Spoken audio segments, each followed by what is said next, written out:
What's up, everybody? I'm Michael, and welcome back to the channel. Today, I'm going to be giving you all my non-spoiler free thoughts on the latest vampire horror flick, Sinners.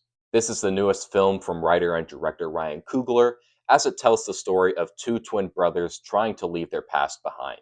In order to do this, both of them have to return to their hometowns to start over again.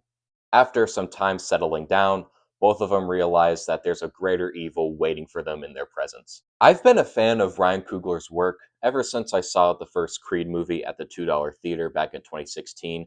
I just think he has a really unique voice with every project that he works on.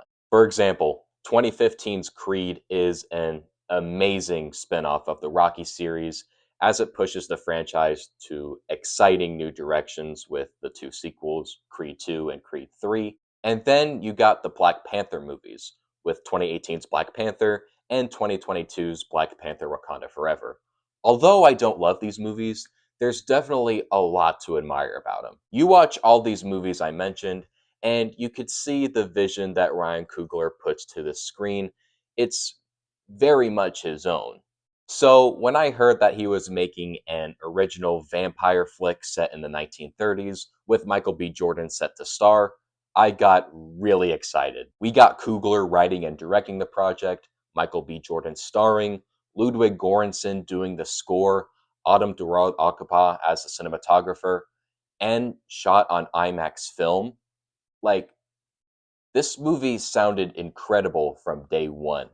Then last fall, we got the ominous teaser trailer that showed the beautiful cinematography and just gave us a little bit of hints on what the movie was going to be about, although they didn't really reveal too much, and I thought that was the best part. In January, the second trailer came out, and it gave us another cool look at what Ryan Coogler had in store for us, but there were a couple of reveals in that trailer I wish were just kept in the movie.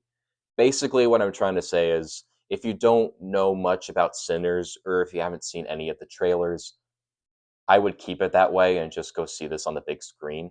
To sum it up, my expectations for Sinners were really high, and after watching the movie just last week, I could confidently say that those expectations were met, and they were even exceeded in some aspects. Sinners is an incredible masterpiece from Ryan Coogler, and it reminds us as to why we go to the movies in the first place. Running at 137 minutes, this is a horror thriller that just grabs you by the neck and doesn't let go throughout the entire runtime.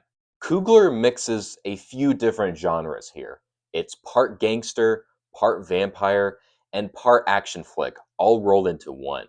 It's a mixture that would usually come off as extremely messy if helmed by another filmmaker, but Coogler found a way to masterfully mesh all of these ideas and genres together in this intense story of survival. Let's get the obvious out of the way. Michael B. Jordan is incredible here.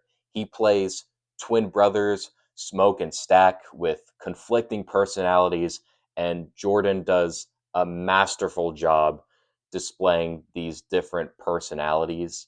You really feel the weight of their relationship, and it carries on throughout the rest of the movie. The rest of the cast did an amazing job as well. You got Hailee Steinfeld, Jack O'Connell, and a bunch of other talented actors and actresses.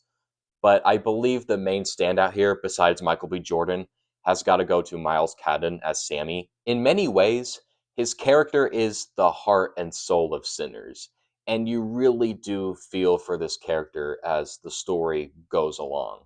This was one hell of an acting debut, and Miles Caton has a very bright future ahead of him. I also got to give a shout out to cinematographer Autumn Durald Akapa. She knocked it out of the park with the overall look and atmosphere of Sinners. This is a very tense movie. This might be one of the best uses of IMAX cameras in recent years. The movie has an ultra wide aspect ratio, similar to 2023's The Creator from Gareth Edwards. It's a beautiful picture that captures a lot on screen, but it's those IMAX scenes when the aspect ratio goes up. It it's just on another level. If you go see this movie, go see it in IMAX. There's definitely instances in recent movies where IMAX is mainly used as a gimmick, but in Sinners, it is used phenomenally, and I'd argue that it's pretty pivotal. There is one sequence in Sinners that uses IMAX where I was just completely mesmerized by what was on screen. If you've seen the movie, you know what I'm talking about. And I bet that I'm not the only one that has mentioned this particular scene.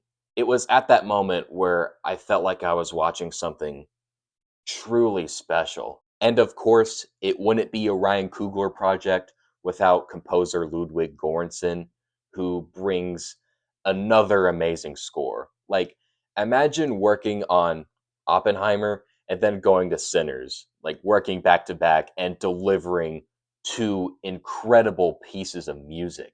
Göransson just continues to amaze me with every single project he works on. The music in Sinners is not only memorable in its own right, but it is pretty essential to the movie's narrative. To sum it up, Sinners gave me everything I wanted from a Ryan Coogler vampire flick.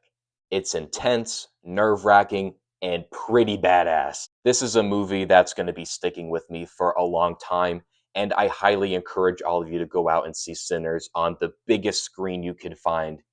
Trust me, you won't regret it. We desperately need more high budgeted original stories from top tier filmmakers, especially ones that are just this damn good. With all of that said, I'm going to be giving Sinners an A+. So those were my quick thoughts on Sinners. Let me know what you guys thought about the movie in the comments below. And as always, if you enjoyed the video, be sure to give it a like rating. And don't forget to subscribe to the channel. It really means a lot. And as always, I will see you all next time.